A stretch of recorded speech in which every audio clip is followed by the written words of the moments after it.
سلام به دوستان و رفقا و خردجویان راه آگاهی.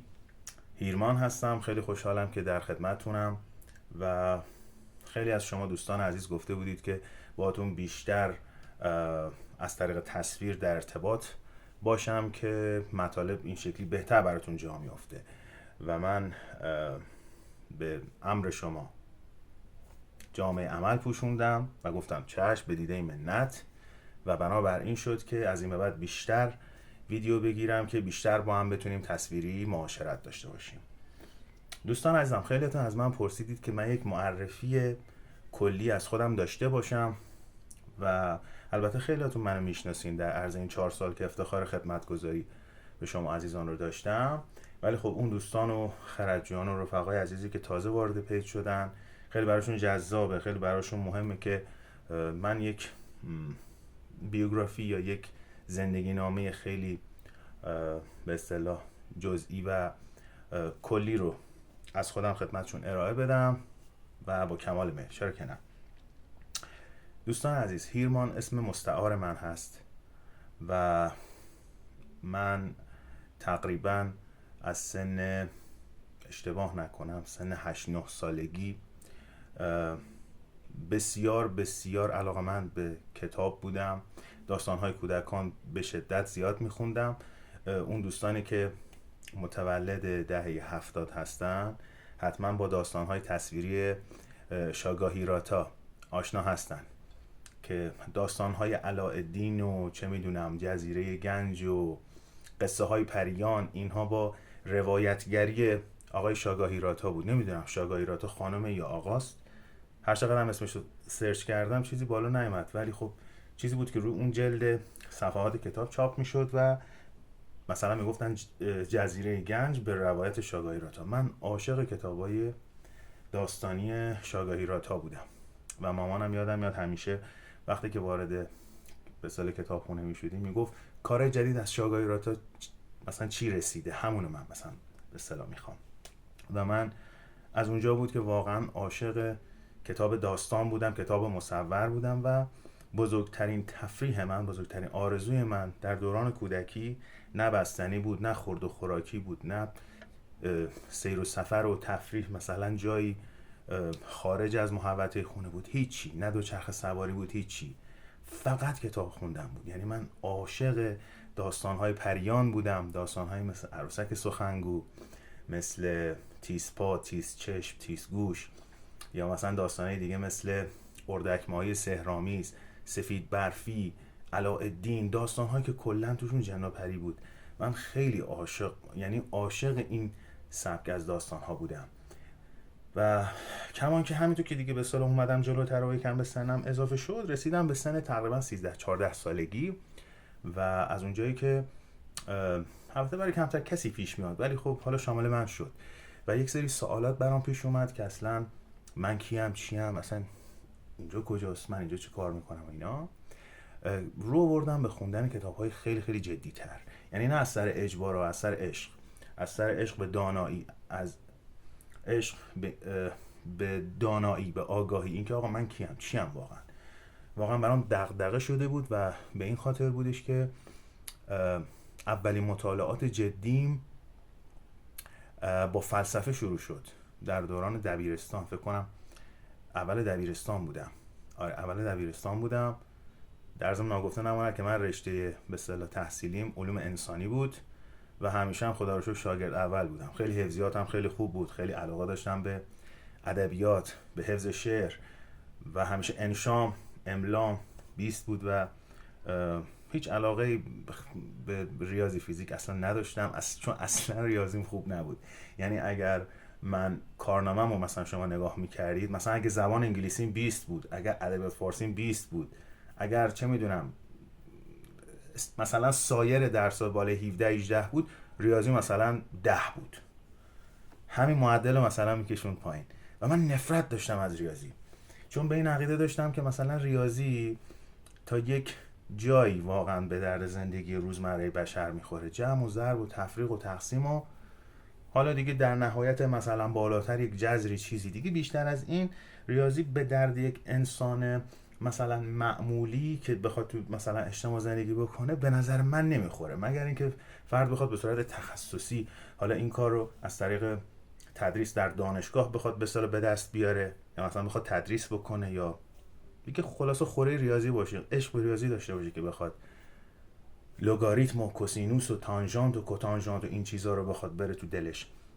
و من اصلا علاقه به ریاضی فیزیک نداشتم، خیلی سخت بود. حالا شاید به خاطر سیستم غلط آموزشی که فیزیک رو بد درس میداد. فیزیک خیلی شیرینه، مثلا الان دارم بسیار کتابای فیزیک میخونم از نیوتن، از گالیله و بسیار شیرینه، ولی نحوه آموزشش در مدارس ما اینقدر سخت بود و اینقدر خشک و جدی که من اصلا نفرت داشتم از رشته ریاضی فیزیک. از رشته تجربه هم همینطور زیاد لذت نمی‌بردم، بیشتر به مباحث جامعه شناسی، روانشناسی، عرفان، فلسفه خیلی علاقه‌مند بودم.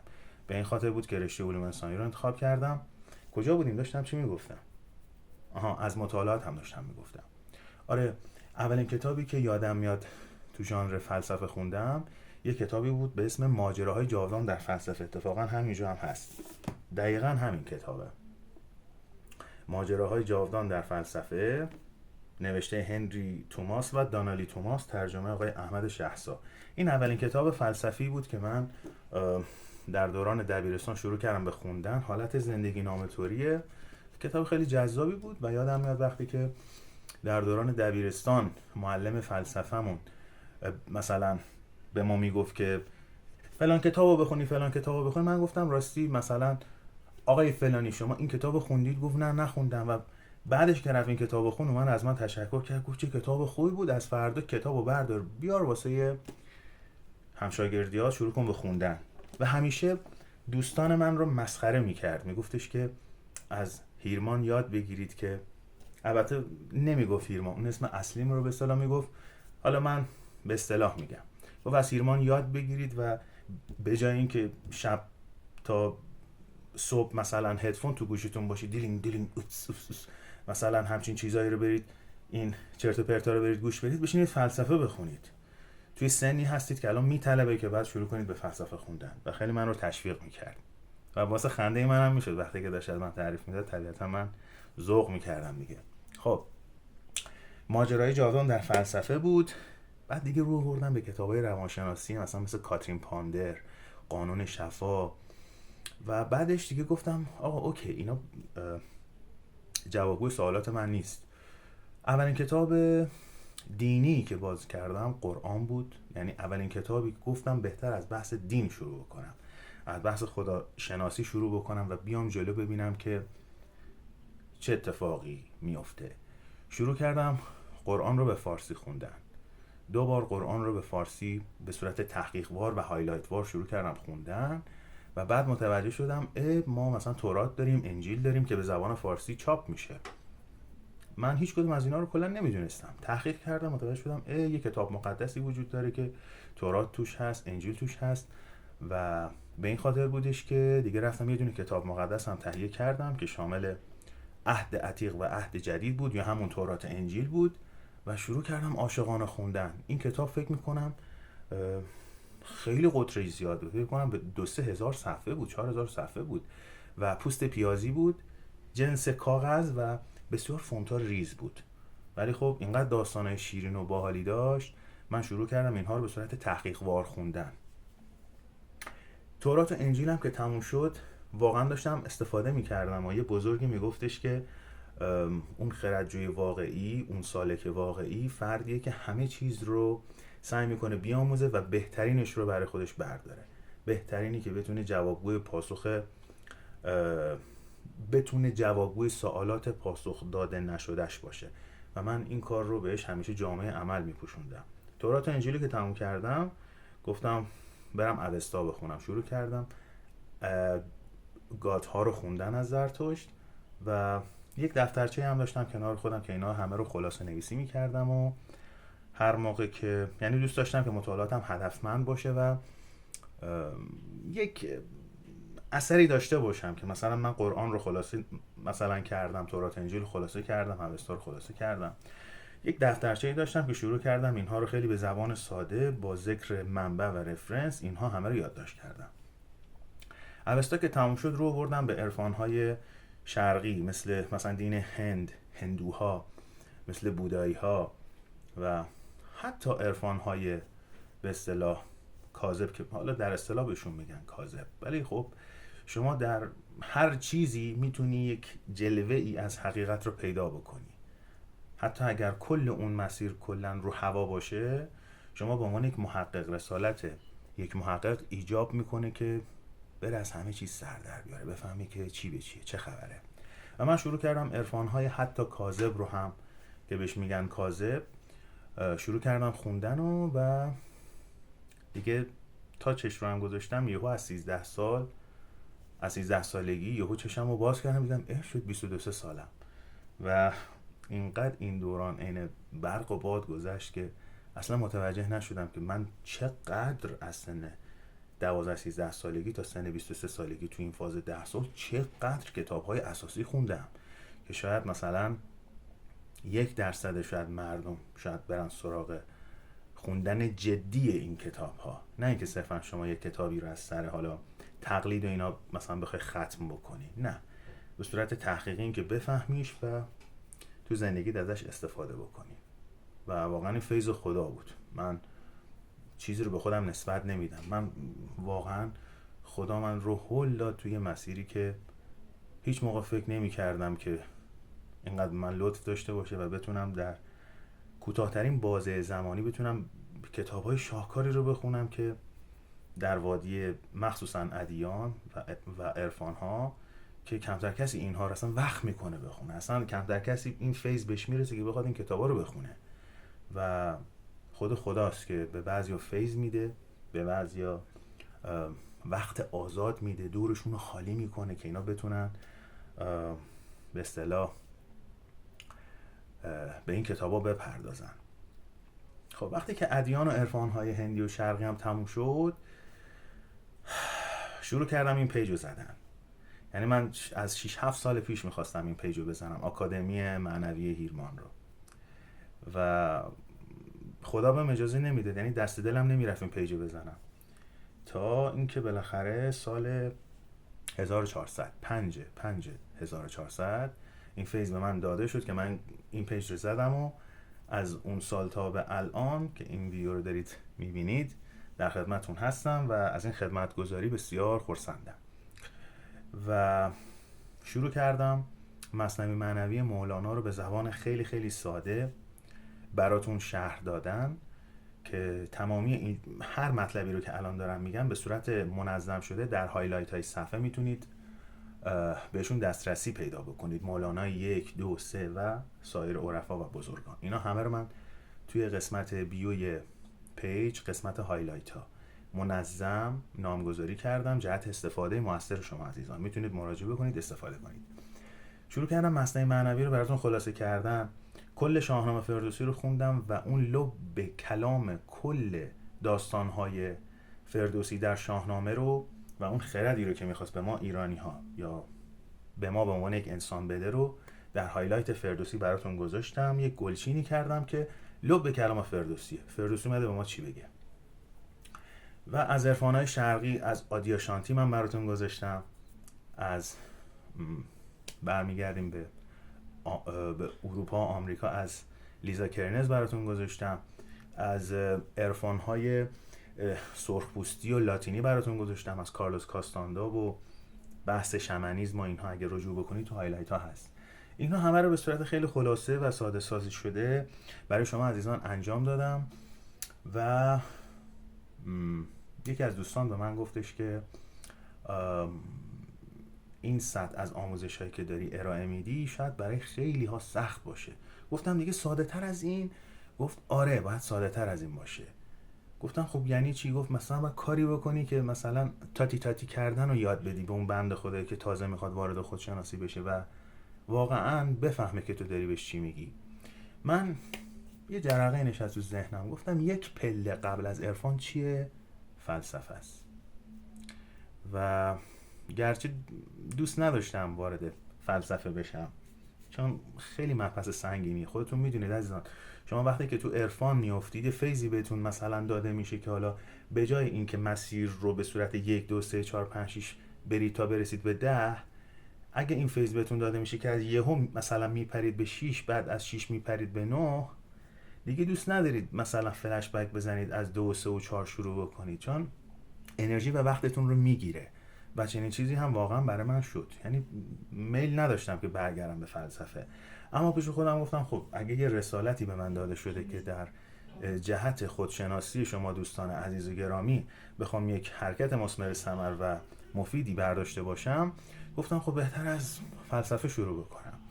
و دیگه تقریبا میگم 2 سالی هست که تو پیج تصمیم گرفتم که تاریخ فلسفه رو بنویسم، چون کتابای تاریخ فلسفه که الان تو بازار هستش بسیار سنگینه. یعنی مثلا تو 8 جلد 9 جلده، حالا بخوایم راتلجش رو بگیریم که خیلی زیاده، کاپلستونش رو بخوایم بگیریم خیلی زیاده، ویلدورانت خیلی مختصر نوشته کل تاریخ فلسفه رو مثلا توی این کتابش جمع کرده که خیلی کتاب یعنی کامل و جامعی نیست، کلا 500 صفحه است.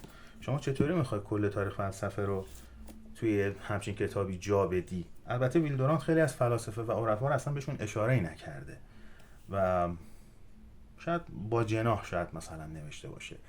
یا دیگه آقای برتراند راسل، ایشون هم یک تاریخ فلسفه نوشته، تاریخ فلسفه غرب رو نوشته، یعنی اصلا کلا با چین و ایران و مصر باستان اینجور داستانا کلا کار نداشته. خب وظیفه یک محقق واقعی ایجاب میکنه که ما بدون پیش داوری و بدون در نظر گرفتن ملیت ها بخوایم یک چیزی رو بنویسیم، حقایق رو بگیم. بر این شدم که خودم تاریخ فلسفه بنویسم. خیلی خیلی کار بزرگیه، یعنی قدش خیلی فراتر از فردی مثل من بود که بخوام شروع بکنم به نوشتن تاریخ فلسفه. اما از اونجایی که خب من سیر مطالعاتیم خیلی زیاد بود، خدا با من لطف داشت و شاید برای کمتر کسی پیش بیاد که این وقت رو داشته باشه زیاد بتونه مطالعه بکنه. من دیوانه و شیدای این مسیر هستم که روزی 4-5 ساعت مثلا، حالا یا ادبیات میخونم جدیدن ولی قدیم بیشتر فلسفه میخونم، چون داشتم کتاب تاریخ فلسفه رو مینوشتم. کما که هنوزم دارم مینویسم. تو استراحت هستم، یکم بنزین بزنم به مغزم و یکم استراحت بکنم. فعلا یکم با ادبیات برم جلو تا بعد دوباره برسم به ادامه بحث کتاب تاریخ فلسفه و ان شاءالله به زودی بتونم تمومش بکنم. گفتم که باید تاریخ فلسفه رو بنویسم به زبان خیلی ساده و راحت، چون من به این عقیده دارم که یک فیلسوف یا یک محقق وقتی که دست به کتابت یک عنوانی به اسم تاریخ فلسفه میزنه باید نمود اجتماعیش رو ببینه، یعنی متوجه بشه که این کتاب من الان کاربرد داره، کتابی نیست که فقط ریش سفیدا برن سمتش. من تصمیم گرفتم کتابی بنویسم که از سن 15-16 سال به بالا دیگه کامل متوجهش بشن. با زبان خیلی خودمونی و امروزی شروع کردم نوشتن. این یک کتاب تألیفیه، من چیزی از خودم بهش اضافه نکردم. من صرفا یک مهندسی بودم که این بنا و این آجرها رو به هم دیگه چسبوندم، از منابع مختلف، از اینترنت گرفته، از وبلاگ‌های مختلف گرفته، از منابع کتابی. الان دیگه پشت سرمون شما مثلا دارید به اصطلاح می‌بینید دیگه، یک کتابخونه شخصی خیلی بزرگ دارم و منابع فلسفی هم کم بهشون دسترسی ندارم. دارم رجوع میکنم و خیلی کتابای سختی هم هستن و سعی کردم از همون اولین فیلسوف شروع بکنم، بیام تا دیگه معاصرترین فیلسوفی که در حال حاضر در جهان عین بمب افکارش صدا کرده.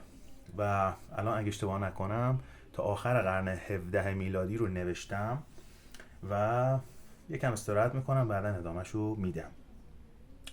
و از ایران هست، از چین هست، از هند هست و از فلسفه‌ای که حالا یونانیا به دروغ و به غلط فلسفه رو برای خودشون میدونن. فلسفه یعنی شیوه اندیشیدن و قبل از یونان باستان در ایران فیلسوف ها بودن، در مصر فلاسفه بسیار بودن، این طرز نگرش های مختلف و جهانبینی های مختلفی بوده در سرتاسر کره زمین. این نبوده که یونان شروع بشه یا از سقراط شروع بشه یا از سوفسطائیان شروع بشه. تاریخ رو فاتحین می نویسن دیگه.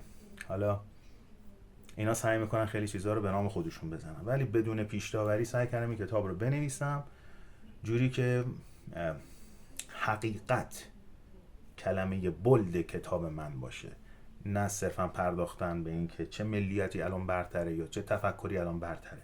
این کتاب رو جوری نوشتم که هم توش از خدا باورها ذکر شده، هم توش از خدا ناباوران ذکر شده، یعنی همون آتئیست ها. و کتاب خیلی خیلی خوبی شده دیگه.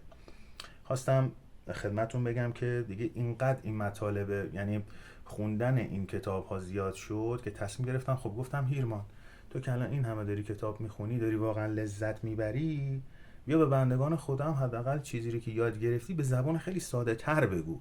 اگه واقعا خیلی دلت برای مردم سوخته، اگر نقدی داری نسبت به جامعه یا فرهنگ مردم یا سبک و سیاق زندگیشون، به یک حرکت مثبتی رو شکل بده. و این شکلی شدش که من تصمیم گرفتم که این کتاب رو بنویسم و این پیج رو بزنم و بتونم قدمی هرچند ناچیز تو این مسیر برای شما عزیزان برداشته باشم. و فکر نمی‌کنم دیگه چیز خاصی برای گفتم مونده باشه. از اینکه بخوام بیشتر راجع به خودم بگم، فکر کنم خیلیتون پرسیده بودید که رشته تحصیلی من چیه. من رشته‌ام مدیریت بازرگانی بود و کارشناسی ارشد مدیریت بازرگانی ها قبول شدم، دیگه نرفتم بنا به دلایلی که خودتون میدونید و دیگه بهتره که نگم. چرا بگم؟ خودتون بهتر میدونید دیگه. کارشناسی ارشد قبول شدم، دیگه ادامه ندادم، تصمیم گرفتم کار دیگه انجام بدم و تصمیم گرفتم به موسیقیم، این استعداد خدادادی که خدا از بچگی بهم داد، بیشتر رو اون مانور بدم که حتما اون یکی پیجم هم دیدید که در رابطه با موسیقی هست و کارهایی که تولید کردم. چون از بچگی کار شاعری و آهنگسازی و تنظیم کنندگی رو انجام میدادم و دیگه الان به صورت حرفه‌ای دارم اون ژانر رو دارم ادامه میدم. تقریبا 10-12 سالی میشه. حالا منتظریم ببینیم چه اتفاقاتی میافته دیگه. همه چیزی که کلا الان رو هواست، همه چیز این جامعه فعلا رو هواست، ولی خب ما با امید زنده ایم، با انگیزه زنده ایم و هیچ چیزی منو نمیتونه از پا بندازه. و شما هم بهتون پیشنهاد میدم که نذارید چیزی شما رو از پا بندازه، کماکان ادامه بدید. زندگی همینه، زندگی همینه. قرار نیست همیشه عدالت جاری باشه، قرار نیست همیشه شما جای قرار بگیری که شایستش هستی. دیگه زمین مدرسه روح، باید باش کنار بیاید. فداتون بشم. خیلی خیلی خوشحالم که خداوند بزرگ این فیض رو به من داده، این لطف رو در حق من کرده که بتونم یک پلتفرمی داشته باشم که بتونم به شما دوستان عزیزم خدمت رسانی به اصطلاح داشته باشم و دستانتون رو به گرمی میفشارم. از این به بعدم بیشتر سعی میکنیم که با هم دیگه آی کانتکت داشته باشیم، به صورت ویدیو بیشتر باتون در تماس باشم. چند وقتی که دارم ادبیات داستانی رو شروع میکنم به خوندن، گفتم برای یک سوختگیری ما بین کتاب‌های خیلی جدی و فلسفی، خوندن ادبیات داستانی بد نیست و مایه فرح و شادی من میشه. و همین، مخلصیم. برکت خدا بر یکایک شما دوستان عزیز و فهیم و دوست داشتنی خودم. ارادتمند شما، هیرمان.